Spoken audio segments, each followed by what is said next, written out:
நபி ஸல்லல்லாஹு அலைஹி வஸல்லம் அவர்கள் சொல்கிறார்கள், லா யதுகுலுல் ஜன்னத காத்தியுர் ரஹீம். இரத்த பந்தங்களை யார் துண்டித்து வாழ்கிறாரோ அவர் சொர்க்கம் நுழைய மாட்டார். இன்னொரு மனிதர் ஒரு முறை நபி அவர்களிடத்திலே வந்து, யா ரசூலல்லாஹ் இன்னலி கராபா, அல்லாஹ்வுடைய தூதரே எனக்கு நெருக்கமான ஒரு உறவு இருக்கிறது, அந்த உறவோடு நான் சேர்ந்து வாழ்றேன், அந்த உறவு என்ன இக்னோர் பண்றாங்க, என்ன புறக்கணிக்கிறாங்க, என்ன அவமானப்படுத்துறாங்க, என்ன தூற்றுறாங்க, இருந்தாலும் நான் திருப்பி திருப்பி அவங்கள்ட்ட போய் நல்லறிக்கிறேன், இந்த நேரத்தில் என்னுடைய நிலை என்ன என்று கேட்கிறார். மிக முக்கியமான ஒரு கேள்வி. நாங்களும் கேட்கலாம். பயான்ல சொல்லப்படுது, உறவுகள் இப்படித்தான் எங்களை அவமானப்படுத்தினாலும் அவங்களோட உறவை துண்டிக்க இயலாது. உன்னோட பேச மாட்டேன், உன்னோட வளவுக்கு வர மாட்டேன், உன்னோட உறவை நீ எனக்கு சரி வராது சொல்ல இயலாது என்று நாங்க பாக்குறோம். அப்படி சொன்னால் அடுத்த கேள்வி உங்கள்ட்ட இருந்து என்ன வர வேண்டும்? இப்படி ஒண்ணு நடந்தால் எங்களை பரிகாசம் செய்யறாங்களே, எங்களை அவமானப்படுத்துறாங்க, இந்த நேரத்துல நாங்க என்ன செய்யறது?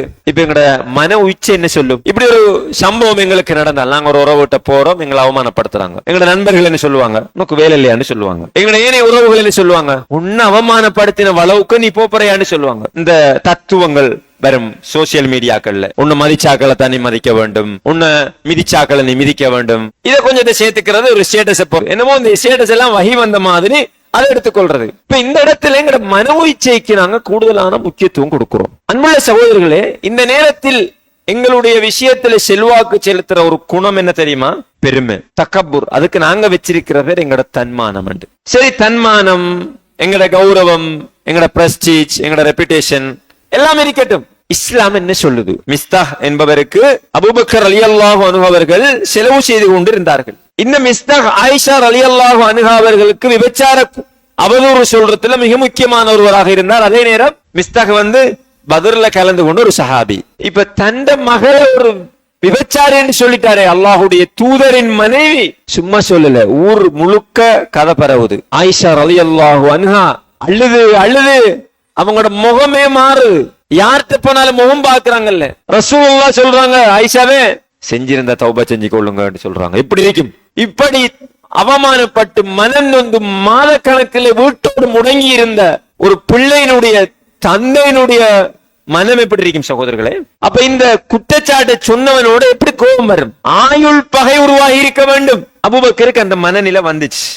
மிஸ்தாஹுக்கு நான் தான் செலவு செய்யறேன், இந்த பிள்ளையில இப்படி ஒரு குற்றச்சாட்டை சொல்லிட்டாரு, சத்தியமா இவனுக்கு நான் செலவழிக்க மாட்டேன் என்று சொல்றாங்க. இதானே மனுஷன் இயல்பு. நான் இவ்வளவு எல்லாம் கொடுத்து உதவினேன் என்ற உறவு, நான் இப்படி எல்லாம் நல்லா இருந்த உறவு, நான் அதிகமா போன உறவு, நான் இறக்கம் காட்டின என்னுடைய உறவு, எனக்கு இப்படி செஞ்சு விட்டாங்களே, அப்ப நான் போக மாட்டேன். இதுதான் அபூபக்கர் செஞ்சார். அது மனிதனுடைய இயல்பின் அடிப்படையில் வரக்கூடிய ஒரு உணர்வு. உணர்வு வார மாதிரியெல்லாம் நாங்க செய்ய இயலாது. எங்களுக்கு சில ஆசைகள் வரும், அதை நாங்க செய்யலாமா? செய்யலாது. ஒரு ஹராமான ஒரு சாப்பாட்டுல எங்களுக்கு ஒரு ஆசை வரும், சாப்பிடுவோமா? சாப்பிட மாட்டோம். சில நேரம் பொய் சொன்னா தப்பலாம் என்ற ஒரு நிலை வரும், சொல்லலாமா? சொல்லலாது. ஏன் நம்ம இப்படி எல்லாம் செய்யல? அல்லாஹினுடைய வகை, அல்லாஹினுடைய கட்டளை. உங்களுடைய மன உச்சை, உங்களோட புத்தியும் குர்ஆனும் ஹதீஸும் ஒரு இடத்தை முட்டும். பழி வாங்குறதா மன்னிக்கிறதா? எது பெட்டர்? இந்த இடத்துல எதை சாய்ஸ் பண்ணினா நான் சொர்க்கம் போகலாம் தான் எங்கட பிரச்சனை. எதை நான் தெரிவு செய்தால் அல்லாஹ்வுடைய பொருத்தத்தை பெற்றுக் கொள்ளலாம், பழி வாங்கி தானே நடக்கும். எங்கட உணர்வு திரிந்துவிடும், சொர்க்கம் போகலாமா? இல்ல. அப்ப அபூபக்கருக்கு வந்த கோபத்தில் அவர் சொல்றார், ரலியல்லாஹு அன்ஹு, அவர் சொல்றார், சத்தியமா இந்த மிஸ்தாஹுக்கு நான் செலவு செய்ய மாட்டேன் என்று சொல்கிறார். அல்லாஹ்வுடைய குர்ஆன் வசனம் வருகிறது உடனடியாக, வலா யஅதலி உலில் ஃபضل மின்கும், உங்களில் செல்வம் கொடுக்கப்பட்டவர்கள் இன்னாருக்கு நான் செலவு செய்ய மாட்டேன் என்று சத்தியம் செய்ய வேண்டாம். எவ்வளவு ஆத்திரத்தோட, கோபத்தோட, உணர்வோட, கவலையோட ஒரு முடிவெடுத்துக் கொண்டிருக்கிறார் அபூபக்கர் சித்திக் ரலியல்லாஹு அன்ஹு. குர்ஆன் வசனம் அதுக்கு எதிராக சேருது. என்ன செய்ய வேண்டும்? ஒரு வாதம் செஞ்சிருக்க வேண்டுமா இல்லையா? எந்த பிள்ளைக்கு இவ்வளவு குற்றச்சாட்டு சொன்ன இவருக்கு இவரை மன்னிக்க வேண்டும். அல்லாஹு தஆலா அந்த குர்ஆன் வசனத்தில் சொல்றான், அலா துஹிப்பூன அய்யக்ஃபிரல்லாஹு லக்கும், அல்லாஹ்வுடைய மன்னிப்பு உங்களுக்கு வர வேண்டும் என்று நீங்கள் விரும்பவில்லையா என்று அல்லாஹு தஆலா கேட்கிறான். அப்ப அல்லாஹ்வுடைய மன்னிப்பு வேண்டும் என்றால் நீ மிஸ்தாக நீங்க மன்னிக்க வேண்டும். இது அல்லாஹ்வுடைய கட்டளை. உணர்வு சொல்ற மாதிரி செய்யல சகோதரர்களே. எங்கட உணர்வு சொல்ற மாதிரி நாங்க செஞ்சு கொண்டு போனால் எங்கட மௌத்து பிழையாகும், எங்கட கபர் ஆபத்தாகும், எங்கட கேள்வி கணக்கு பிழைய போயிரும், நாங்க தோத்துருவோம்.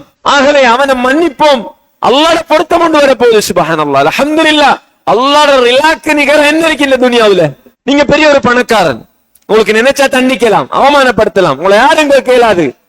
ஆனால் அந்த இடத்தில் அல்லாஹ்வுடைய பொருத்தத்திற்காக நீங்க ஒரு தியாகத்தை செஞ்சால், எனவே அன்பார்ந்த சகோதரர்களே, அபூபக்கர் சித்திக் ரலியல்லாஹு அன்ஹு அவர்கள் உடனடியாக தௌபா செய்தார்கள். சுப்ஹானல்லாஹ். மிஸ்தாஹுக்கு நான் இனி செலவு செய்வேன் என்று சொன்னார்கள் உடனடியாக. அப்ப குர்ஆன் உண்டு என்ற உணர்வை உடைச்சு கொண்டு வருது. உடனடியாக அந்த குர்ஆன் வசனத்துக்கு சரணடையக்கூடியவர்களாக நாங்கள் மாற வேண்டும் இந்த உறவை பேணுகின்ற விஷயத்தில்.